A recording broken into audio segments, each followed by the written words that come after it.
A blank piece of old junk scrap plywood is not a piece of trash. It is a blank slate for you to create something really, really cool.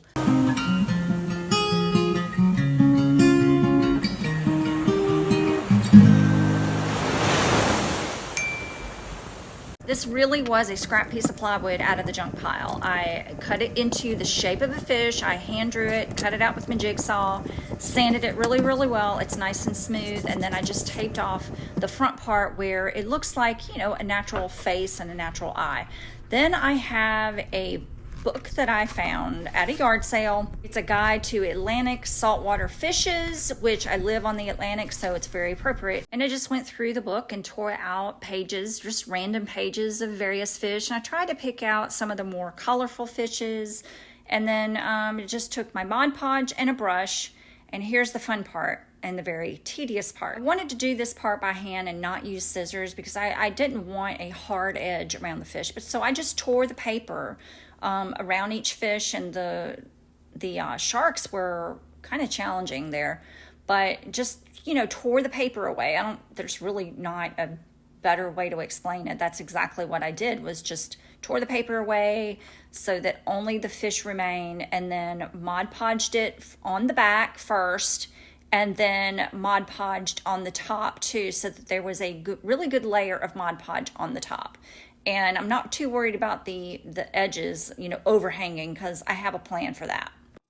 Once the Mod Podge was dry, I took the fish outside and I used my sander to sand off the little bits of paper that hung over the side. This is a really fun and quick, easy way to trim, to trim off the edges. You can also use a lighter to burn the edges off.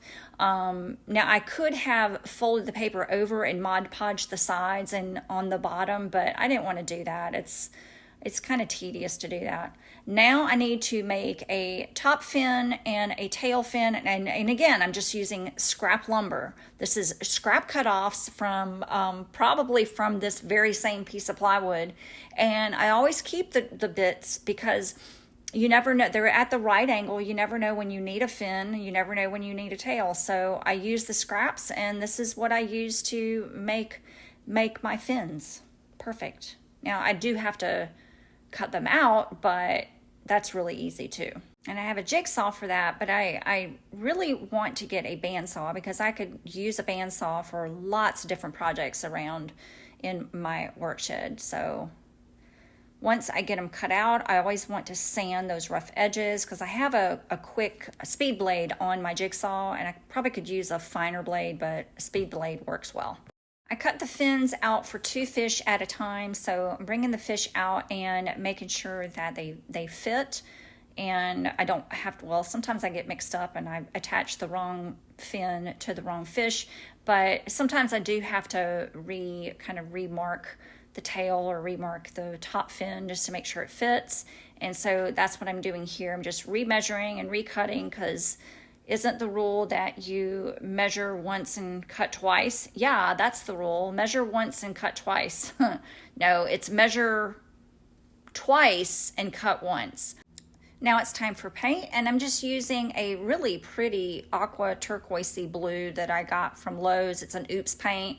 I always look for the Oops paints at Lowe's. Every can of paint that I have in my work shed is an Oops paint, and you can get these really, really cheap, a lot cheaper than if you were to have one specially mixed. So I always look for the Oops paint, especially these beachy colors.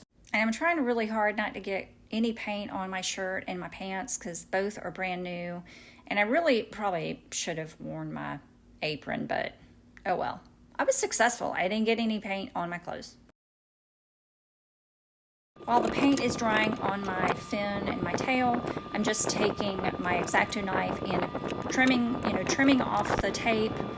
Some of it did stick, so I just took my X-Acto knife and trimmed it around so I have a nice even face. Isn't he cute? And now it's time for resin. I did not get a video of me attaching the top fin or the tail fin, so sorry about that, but I mixed up a bunch of resin because I'm going to resin a couple of fish at the same time. I'm using a Let's Resin thin set resin this time. I think I might have mixed up 100 milliliters, but like I said, I'm going to be resining a couple of fish all at one time, so I just wanted to mix up a bunch at once. And now this is kind of an afterthought, but I'm glad that I did it. I just took some chunky sand that I get from my beach, and I'm going to put that on his face because I just really wasn't all that happy with the resin on the bare wood. It just looked kind of plain to me.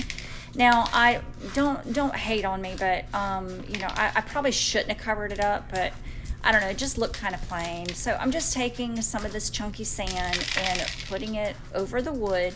And I kind of have an idea maybe for a future fish to kind of work with the grain of the wood a little bit with, I don't know, maybe colored resin or some UV resin or crushed glass. I don't know, I was really kind of digging the grains in this plywood. Even for it's just plain plywood, the grains were really pretty. So once I get the chunky sand on there, I do take a little bit more resin and just drizzle it on the sand, on top of the sand, so that it, you know, adheres and sticks, because I really did not have enough resin, because when I put that first layer on, it was just a really, really thin layer, like really thin.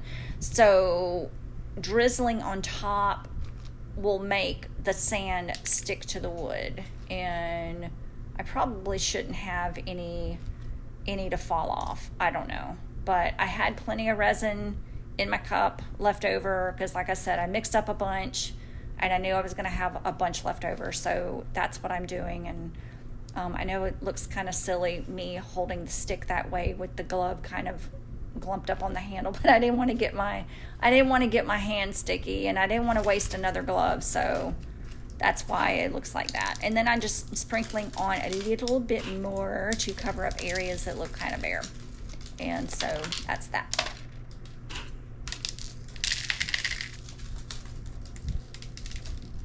And unfortunately, I did cover up his cute little eyeball, but I'm using one of those glass vase filler beads that you can get at the dollar store, you know, big old bag for $1.25, and then just sticking it on there and putting some resin on top.